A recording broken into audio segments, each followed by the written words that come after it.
Hello viewers, আশা করি সবাই অনেক অনেক ভালো আছেন। আসলে আমার একটু ব্যস্ততার কারণে আমি নিয়মিত ভিডিও দিতে পারছি না, তো এই জন্য সবার কাছে আমি দুঃখ প্রকাশ করছি।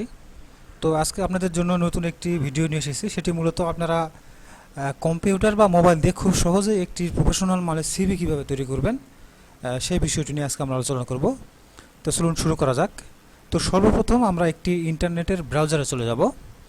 তো আমরা একটি ইন্টারনেটের ব্রাউজারে চলে এসেছি। তো আসার পরে আমরা এখান থেকে গুগল থেকে সার্চ করব আইডি কার্ড স্ক্যানার প্রো।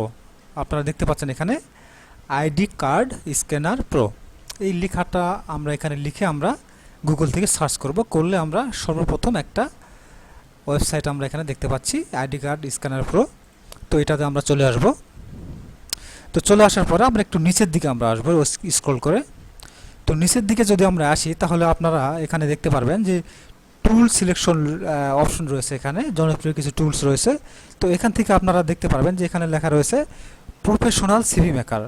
তো এখান থেকে আপনারা এই যে প্রফেশনাল সিভি মেকার যে অপশনটা দেখতে পারবেন, এখানে আপনারা ক্লিক করে দিবেন। তো ক্লিক করলে কিন্তু আমাদের যে সিভি তৈরির যে কাজটা সেটা কিন্তু শুরু হয়ে যাবে। তো আমরা যদি চাই এখান থেকে কিন্তু ডেমোটা কিন্তু আমরা দেখতে পারি যে আমাদের সিভিটা কেমন হবে। তো আমরা যদি ডেমোতে ক্লিক করি তাহলে দেখতে পাচ্ছেন এখানে কিন্তু প্রফেশনাল মানের কিন্তু একটা সিভি এখানে তারা তৈরি করে দিবে। তো এখান থেকে শুধু আমাদের যে তথ্যগুলো, সেই তথ্যগুলো আমরা এখান থেকে আপলোড করে দেব। তো আমি আপনাদের দেখানোর জন্য আমি সব কিছু এখানে আপলোড করে দিচ্ছি না, শুধু আপনাদের একটু আমি দেখিয়ে দিচ্ছি। তো এখান থেকে আপনারা দেখতে পাচ্ছেন যে প্রথমে রয়েছে প্রোফাইল ফটো। এখান থেকে আপনারা আপলোডে ক্লিক করে আপনাদের যেখানে ছবি রয়েছে সেই পাসপোর্ট সাইজের ছবি আপনারা এখান থেকে অ্যাড করে দেবেন। তারপর এখান থেকে যেগুলো রয়েছে এগুলো আপনারা অবশ্যই নিজেরাই পারবেন। এখানে আপনাদের নিজের নাম রয়েছে, জন্ম তারিখ রয়েছে, যে ইনফরমেশনগুলো রয়েছে এগুলো আপনারা এখান থেকে দিয়ে দিবেন। এখানে সব আপনারা ভালো করে দেখে নেবেন। এখানে সব এখানে ইনফরমেশন এখানে রয়েছে, সবগুলো আপনারা ভালোভাবে এখানে পূরণ করে নেবেন। তো এখান থেকে দেখতে পাচ্ছেন এখানে কন্ট্যাক্ট নাম্বার রয়েছে, তারপর এখান থেকে ইমেল অ্যাড্রেস রয়েছে, তারপর এখানে যদি আপনাদের সোশ্যাল কোনো প্রোফাইল থাকে সেই সোশ্যাল প্রোফাইলের এখানে আপনারা লিঙ্ক দিয়ে এখানে দিয়ে দিবেন। তারপরে এখান থেকে আপনারা ক্যারিয়ার সামারি বা এক্সপিরিয়েন্স যদি থাকে তাহলে এখান থেকে দিতে পারেন। তারপরে এখান থেকে তারপরে কি রয়েছে আমরা দেখি, এখানে যে রয়েছে জব এক্সপিরিয়েন্স রয়েছে, এখান থেকে আপনারা জব এক্সপিরিয়েন্স দিতে পারেন। একাধিক এক্সপিরিয়েন্স যদি থাকে তাহলে এখান থেকে আপনারা অ্যাড এক্সপিরিয়েন্সে ক্লিক করে একাধিক আপনারা এখান থেকে ট্যাব নিয়ে কাজ করতে পারেন। তারপর এখান থেকে রয়েছে এডুকেশন কোয়ালিফিকেশন, এখান থেকে আপনারা এডুকেশন কোয়ালিফিকেশন আপনারা এখান থেকে দিতে পারেন। তো এডুকেশন কোয়ালিফিকেশন এখানে দেখতে পাচ্ছেন যে ইয়ার দেওয়া রয়েছে, ডিগ্রি রয়েছে, ইনস্টিটিউশন রয়েছে, সিজিপিএ রয়েছে এবং এডুকেশন ডিসক্রিপশন ডিটেলস রয়েছে। আপনারা এখান থেকে ডিটেলস দিতে পারেন এবং একের অধিক যখন দেবেন এখান থেকে অ্যাড এডুকেশনে ক্লিক করলে আরেকটা ট্যাব কিন্তু এখান থেকে চলে আসবে। তো এখান থেকে আপনারা দিতে পারেন। তারপর এখান থেকে ল্যাঙ্গুয়েজ স্কেল রয়েছে, এখান থেকে আপনারা স্কেল দিতে পারেন। তারপর এখান থেকে আপনারা আর কি রয়েছে আমরা দেখি।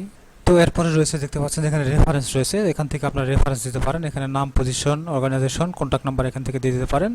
একাধিক রেফারেন্স যদি থাকে তাহলে আপনারা এখান থেকে অ্যাড রেফারেন্সে ক্লিক করে আরেকটা রেফারেন্স এখানে দিতে পারেন। এবং সবার শেষে এখানে যেটা রয়েছে যে এখানে সিলেক্ট সিভি ব্যাকগ্রাউন্ড কালার, আপনার ব্যাকগ্রাউন্ড কালার এখানে অনেকগুলো রয়েছে, আপনারা চাইলে যে কোনো ব্যাকগ্রাউন্ড কালার এখান থেকে সিলেক্ট করে দিতে পারেন। তো আপনারা চাইলে সাদাও রাখতে পারেন। তো সব ফর্মগুলো এখানে তথ্য পূরণ করা হয়ে গেলে আপনারা এখানে